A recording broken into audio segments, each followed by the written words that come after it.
Hello, everyone, and welcome to the Crucial Conversations podcast. My goal on this platform is to empower others towards self-fulfillment. These are the conversations that you need to have to unlock your maximum potential. Whether you are feeling confused about your path in life, falling in love, starting a business, healing your inner child, moving to a foreign country, embarking on your spiritual journey, or building generational wealth, let's talk.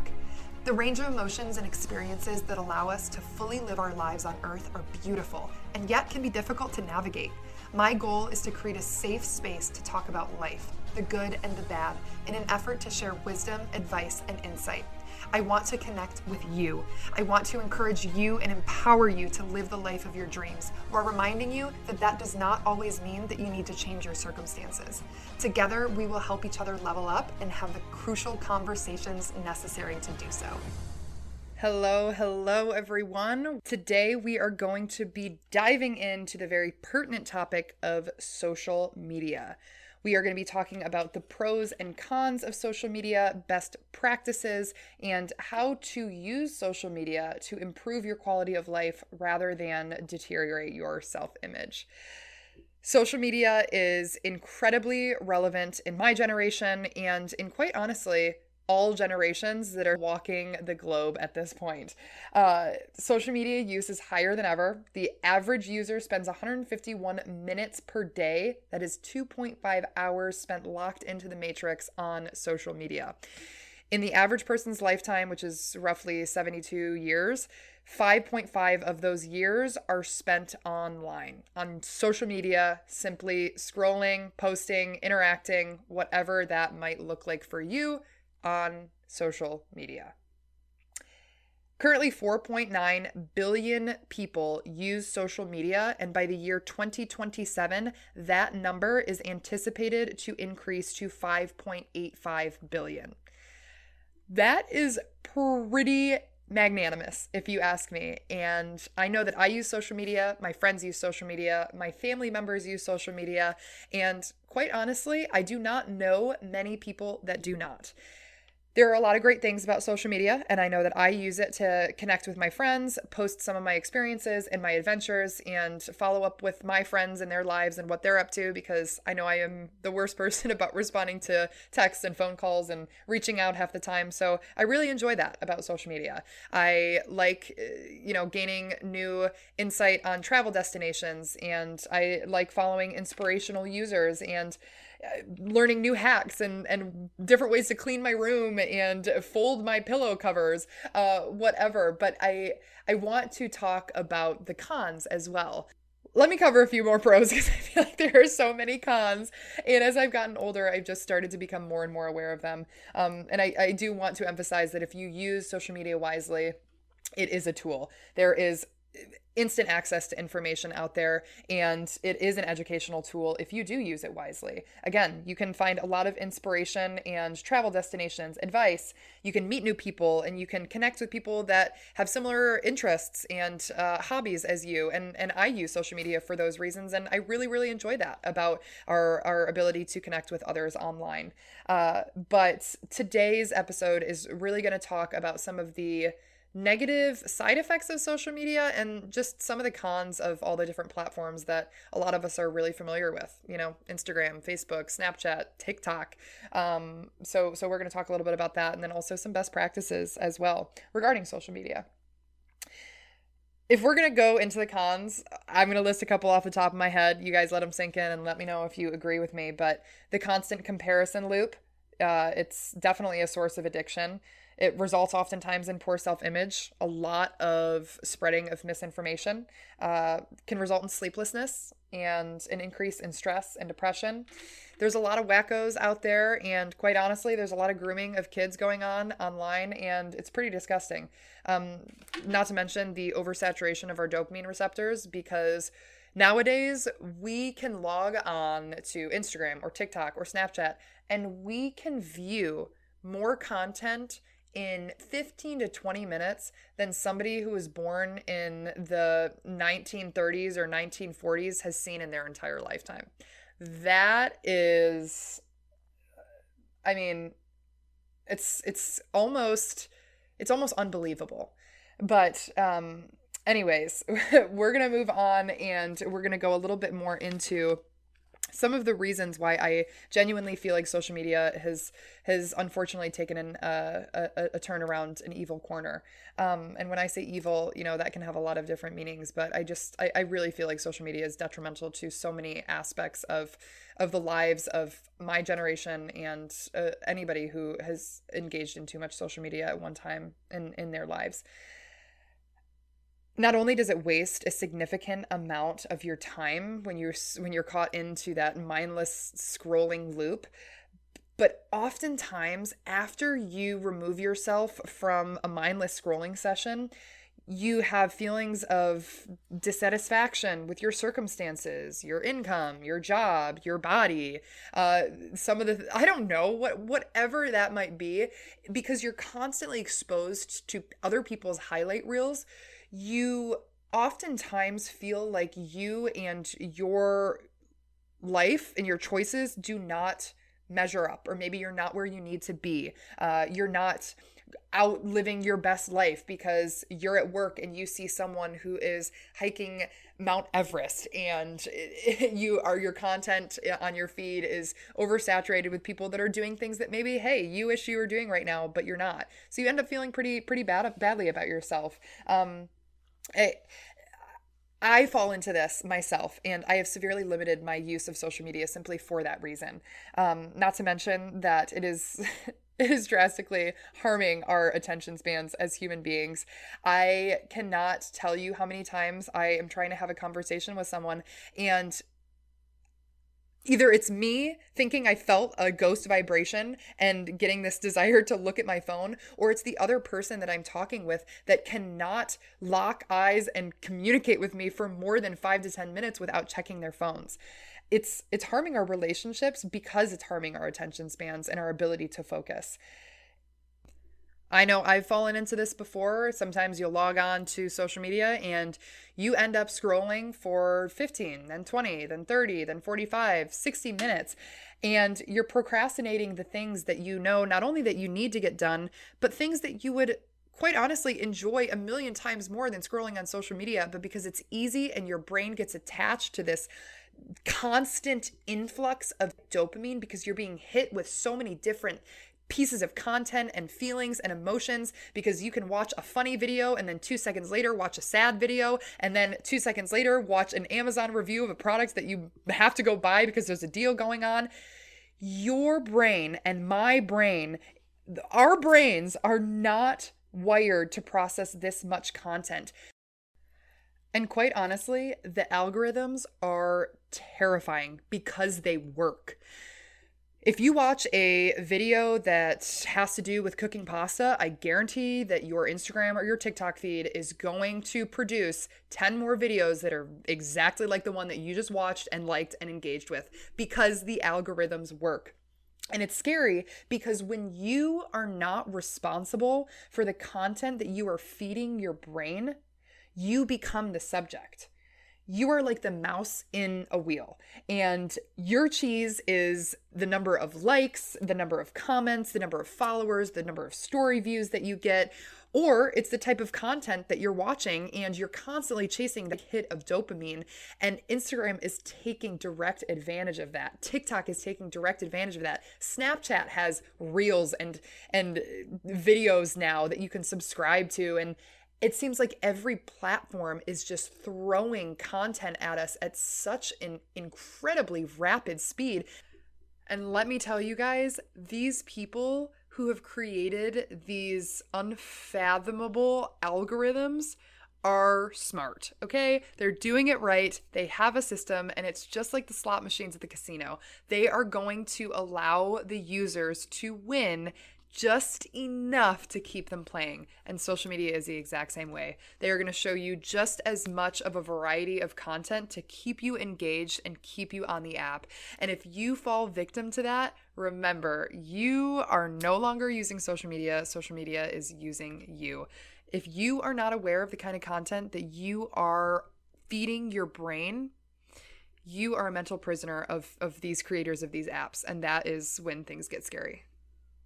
And if our brains can keep up for an hour or two a day, let me tell you what can't keep up. It's our mental health, because we are suffering so many more feelings of depression and anxiety as a human race.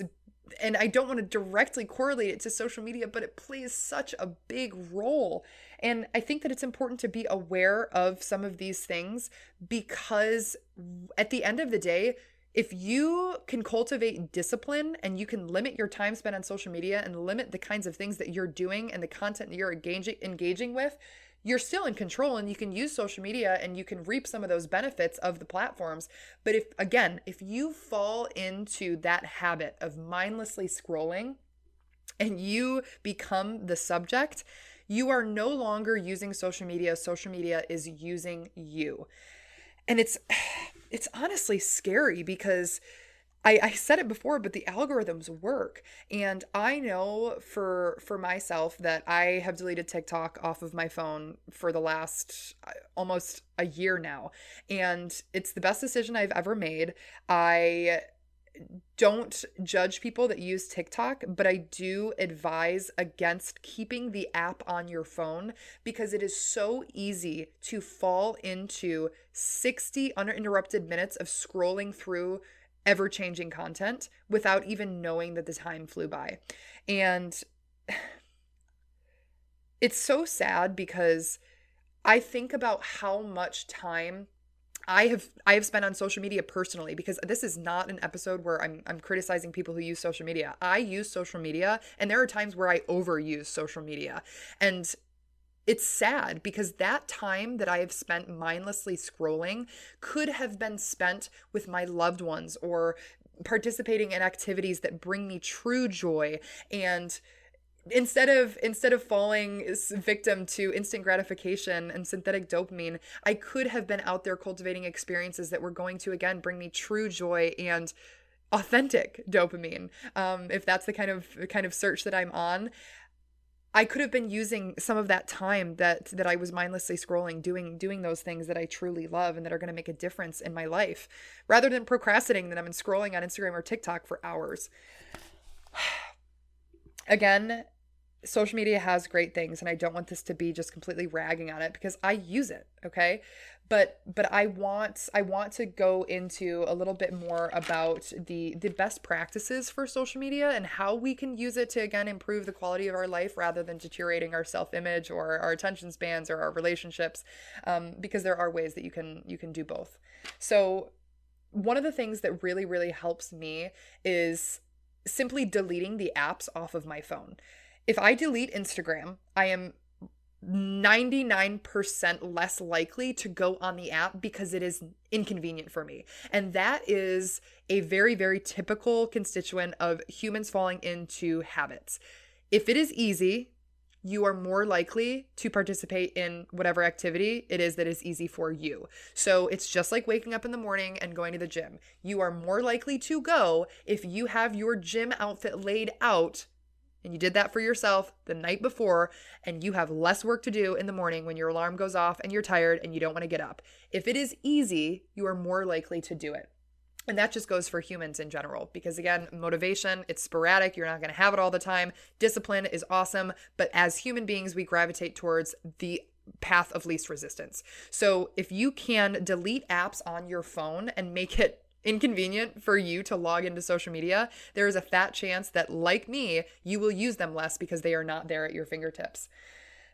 Maybe you have to disable your account for a bit. I know that there have been times where if I don't have the app on my phone, it can be easy to log onto the App Store and download it if I have a little bit of free time, because I want to check in on my friends, or I want to post something on my story, or whatever it is. Maybe you need to disable your account for a little while. Maybe you need to take 2 weeks and detox from social media, and that requires you to actually disable your account because you don't have the discipline, like sometimes I know I haven't in the past, to not re-download the app onto your phone. That is an option. And being able to remove yourself from your timeline for a day, 2 days, a week, 2 weeks, it is really, really important, not only because you're going to be able to experience increases in your moods, your focus, your sleep, everything like that, but also to just become aware of the amount of times that you pick up your phone and you go to check social media, but then you realize you can't because you don't have the app on your phone. If I learned one thing from detoxing social media by deleting the apps on my phone, it is how many times I would pick up my phone and without thought try to log into Instagram or click the app or whatever, or click Snapchat. It was terrifying, quite honestly, because I would do it without thought. I would pick up my phone and I would, without even thinking, be looking for the Snapchat app, or I would be looking for the Instagram app. And if you don't have the app on your phone, what that signals to you every time that you go to check it is, oh my gosh, I think I might have a problem, because it's an addiction. This one's off the rip because I felt the need to go off on a tangent regarding the negative effects that social media has on relationships. I want to highlight the negative effects that social media has specifically on romantic relationships for a moment. I've got stories from my own past immature relationships, and my friends have stories, and I'm sure that you may have a story of your own, but you're scrolling on Instagram and you see your partner's name next to 20 other likes on a provocative photo from another person. That is not you, that is not your partner, but is provocative content that your partner has chosen to engage with on social media. Not only does social media provide us with the easiest access to that type of content that we have ever had in the history of the world, but it also makes it so much easier for us to disrupt the intimate connections that we have with our romantic partners nowadays, because we are constantly fighting the urge to communicate our desire to engage with that kind of content. You might see someone that you think is smoking hot on social media, and it's a lot harder to deny the urge to like that photo because it's on your timeline, versus in the 1980s, we didn't have social media. So the only time you were seeing somebody who was naked or looking pretty provocative was at a strip club or something like that, and so it's so much easier to fall into that trap. If you are a loyal partner and you are consciously using social media, I pray that you don't fall into that trap.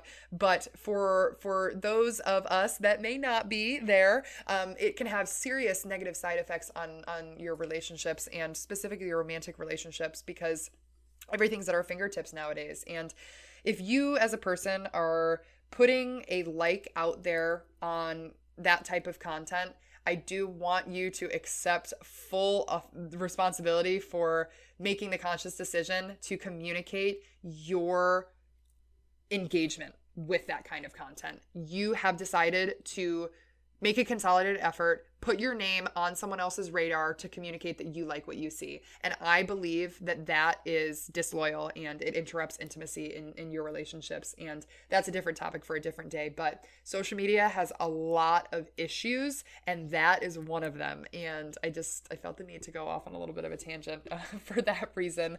But it also affects other relationships negatively as well. And that could even be with your friends, because you're hanging out and they can't go 5 minutes without checking their phone, and it really makes you feel unseen and unheard, and it's quite sad.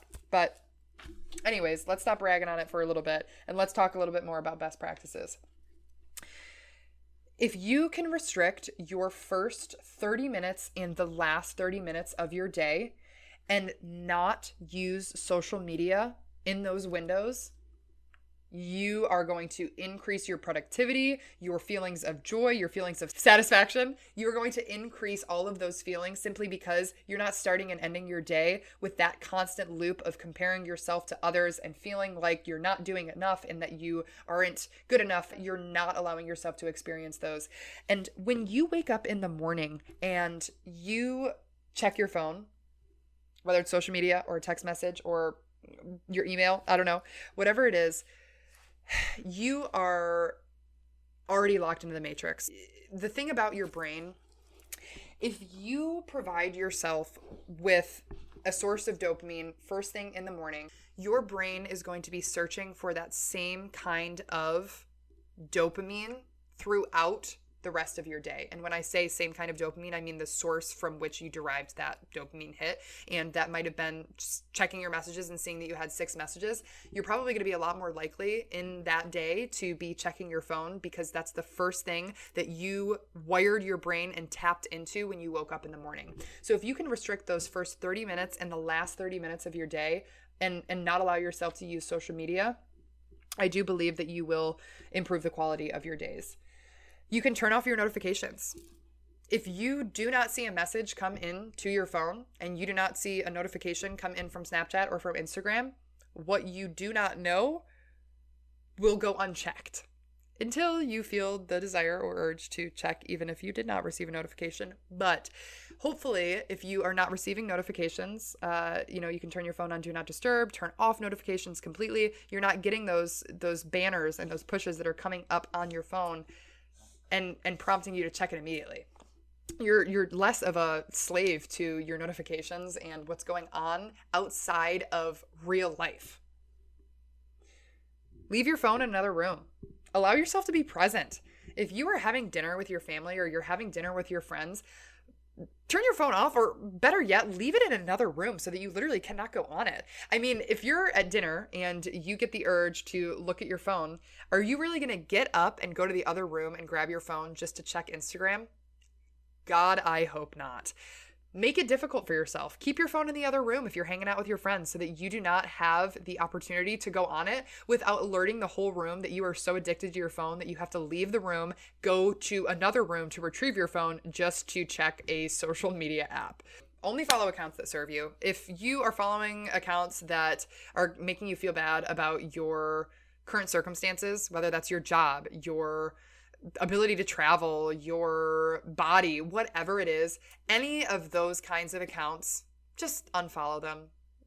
Why are you following them? You don't need to experience those kind of feelings by choice. I would hope that you don't experience those feelings very often, and especially not by choice, because you do choose the kind of content that you are engaging with. And so if even if it's a cool account, or it's a pretty girl or a handsome guy, if it's making you feel poorly about yourself, don't engage with it. At least have enough discipline to allow yourself the freedom to engage with content that inspires you and motivates you, rather than makes you feel poorly about yourself.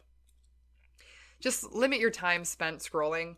If you have to set limits and they actually help you and you actually listen to them, set them. If you have to set an actual alarm on your phone because you're giving yourself 10 minutes to use social media, set the alarm so that you can hold yourself accountable and not mindlessly scroll for 10, 20, 30, 40 minutes after the fact, because you fall into that loop. Have an accountability partner. If that helps you, I know that for me, it's easier for me to work out if I have somebody working out with me. If you need an accountability partner, ask one of your loved ones to check in with you, whether it's at the beginning or the end of the day, and ask you, how long were you on social media today? Check your screen time. Hey, what was your screen time today? How long did you spend on Instagram? How many times did you open Snapchat? You can check those things. In my opinion, screen time is the most humbling feature that Apple has ever come out with, because it quantifies the amount of time that you're wasting on social media, and it puts it right in front of your face to the point that you literally cannot ignore it. So if you have an accountability partner, reach out to them and ask them how long their screen time was this past week. And in response, tell them yours, because if you are spending as much time on social media as the average person, your screen time is going to be alarmingly high. And it's going to be a little bit embarrassing when you have to tell your accountability partner that your screen time was 6, 7, 8 hours for a day. So have an accountability partner, because if anything is going to hold you to a standard, maybe it's your pride. Because I know that is something for me that would definitely be a deciding factor in me not using social media, because I don't think that I could swallow my pride enough to tell someone that I spent 5 hours online. And lastly, detox if you can. If you have a weekend away, if you have a day off of work, if you are on vacation and you can take 24, 48 hours, if you can take 10 plus days, that's going to be life changing. But detox from social media and honestly, your phone in general. I sailed to Bimini in May and we were off the grid for like 2 weeks, and I wasn't paying for service on the island. So for more than 10 days, I did not have cell service, which meant no social media, no connection to the outside world. I was fully present in what I was doing and the people that I was with, and it was the most rejuvenating 10 plus days of my life. I have never felt more full of joy and peace and truly intimate connection with my surrounding people, and just I cannot explain to you how refreshing it was to be away from my phone, and it has prompted me to do that more often since. And if you can take a 24-hour, 48-hour detox, I promise you are going to reap some of those benefits almost immediately. Other than drastically improving the quality of your life and your relationships and your overall mental health, why detox from social media? Why use it less? You're going to have so many more feelings of presence and joy and peace and fulfillment, just like I had in my off-grid experience in Bimini. Even if it's for 24 hours, even if it's taking that 30 minutes in the morning away from your phone and just being present and focusing on your surroundings and the people that you're with, or maybe it's investing that time into yourself, or maybe it's going to the gym instead. Whatever it is, you, I promise, are going to be so much prouder of yourself for investing that time into those things that have meaning versus mindlessly scrolling. And you don't have a million people to compare yourself to. So if you don't know what's out there, you can't hold yourself to that standard, because ignorance is bliss, right? If I don't know that an Instagram influencer that I follow is climbing Mount Everest today, I might feel less badly about myself for not making it to the gym. So in that sense, ignorance is bliss. And if you can, eliminate that from your morning routine specifically, because if you can start your day out on the right foot without comparing yourself and feeling poorly about your circumstances, you're going to have a much better quality day and a much better quality life. And those relationships, romantic, platonic relationships, it's going to improve your ability to focus and show up in those relationships, and improve your ability to truly be present in those interactions. And your self-esteem, your sense of perspective, you're probably going to experience an increase in productivity because you're not procrastinating the things that you need to do and mindlessly scrolling instead. You'll have severe reduction in your levels of anxiety, depression, loneliness, sleep issues, and FOMO. Again, ignorance is bliss. If I delete Snapchat off of my phone and I do not see all of my friends out at night, what I don't know is not going to hurt me. And if I am lucky to say that I don't experience one thing, it's FOMO. And if you experience FOMO, let me tell you a way to stop experiencing it. Delete your social media apps. If you aren't able to make it out, delete your social media apps. What you don't know will not hurt you. You're also just going to have higher levels of motivation and immersive real life experiences.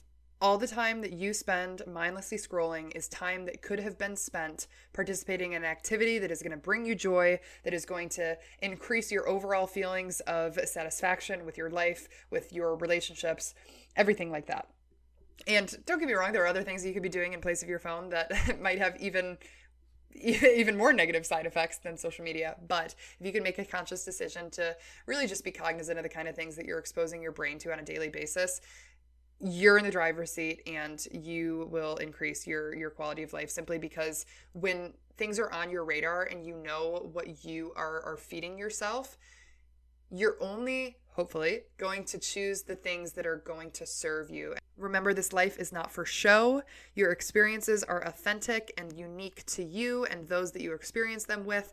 It is not always important to add those pictures and those videos to social media, to your highlight reels, to showcase to the world and let everyone know that you're living your best life and that you're having an awesome time. Because at the end of the day, who do you have to prove that to? Who are you trying to show that you are happy, that you are joyful, that you are successful? I ask myself that same question. Am I really posting for my friends on social media, or am I trying to, put this image out there? And in a way, yes, absolutely, because it's a brand that I'm trying to cultivate for myself, and I want to elevate my podcast and other, business ventures that I have online, and I think that's awesome.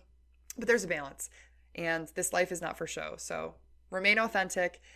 And if you guys take one thing away from today, I hope that it is that you can start small and you do not need to go all in, and it's not all or nothing. You do not have to deactivate all of your social media accounts and never log on ever again in your life to improve your quality of life.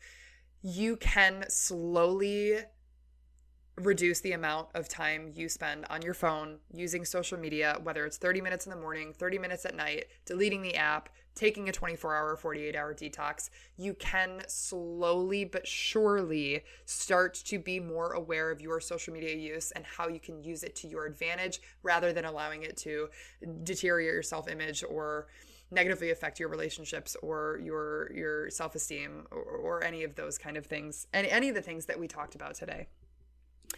The more that you become aware, the more that you can take control and take action to only participate in activities that truly serve you and your highest quality of life. Thank you all so much for tuning in to this week's episode of Crucial Conversations. I hope that you were inspired by this talk and reminded that you are capable of anything you have the capacity to imagine. Share this episode with someone that you want to help unlock their maximum potential. Because sometimes in order to find the answers, you have to know how to ask the questions. And that is what we do on this podcast. I love you all, and I will see you next time on Crucial Conversations.